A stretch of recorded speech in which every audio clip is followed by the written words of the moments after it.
the National Aeronautics and Space Administration, which I have to say for a moment feels a bit like Groundhog Day, and also Steven Haynes to serve as an Assistant Secretary of Commerce. NASA is at the forefront of American leadership in science and technology. It is critical to our national security amid what I have called the second space race. But the agency finds itself at an inflection point. Its next leader must be both disciplined and purposeful, candidly assessing what is working and what is not, while recognizing that each policy decision has trade-offs. NASA can't do everything it wants to. The agency must prioritize if we are to beat China back to the moon and then to Mars. If confirmed, Mr. Isaacman will be taking the helm just as NASA is set to launch Artemis 2, the agency's first crewed use of the Space Launch System rocket and the first crewed mission on the Orion spacecraft, which will bring American astronauts closer to the lunar surface than at any point since 1972. I know Mr. Isaacman will be a strong leader who sees that Artemis 2 launches safely, successfully, and without delay. He must then turn to Artemis 3, landing Americans on the moon before China, which is aimed at sending its own taikonauts there by 2030. NASA cannot take its eyes off the ball. Fortunately, Congress has given clear direction and substantial funding to achieve this goal. In the One Big Beautiful Bill, President Trump and a Republican Congress committed nearly $10 billion to specific parts of the space program, including the Space Launch System and future lunar missions of Artemis 4 and 5, the Gateway Space Station at the Moon, and the International Space Station. The vision for NASA enshrined in the One Big Beautiful Bill is unambiguous, and Congress expects that it will be executed faithfully.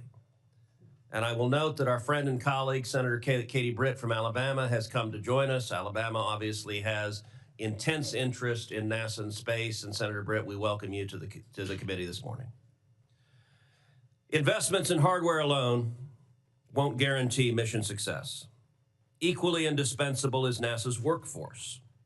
Houston's Johnson Space Center is home to one of the most capable, experienced, and mission-driven workforces in the world. JSC is home to our astronaut corps, America's spacefaring heroes, who represent the best of our nation. Preserving that talent is essential, and I trust that JSC will continue to thrive under Mr. Isaacman's leadership. Mr. Isaacman, I believe, will prioritize stability, accountability, and respect for the men and women who make the agency's missions possible. As the commander of Inspiration 4, the first all-civilian spaceflight, and the first private citizen to walk in space, he knows that every successful mission depends on the skills and the dedication of its crew, as well as the countless professionals supporting them from the ground. Mr. Isaacman, I know that you are as committed to American supremacy in the final frontier as is this committee and the entire Senate. The United States must remain the unquestioned leader in space exploration. And this imperative is why we need to confirm your nomination as expeditiously as possible. My hope is that you will be confirmed and in this role before the end of this year.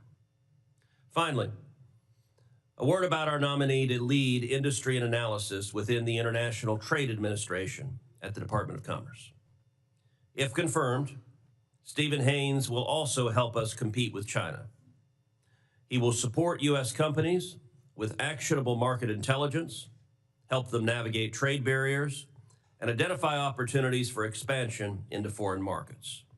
He brings experience as a foreign service officer and from across multiple federal agencies. Both our nominees before us will advance American interests, whether in outer space or here at home. I now turn to Ranking Member Cantwell for her opening remarks. Thank you, Mr. Chairman, and thank you for this hearing. Congratulations, Mr. Isaacman, on being renominated to lead NASA, and Mr. Haynes on your nomination to be Assistant Secretary of Commerce. I too would like to welcome our colleague, Senator Britt, from a state that has a very robust aerospace community, and look forward to continuing to work with her.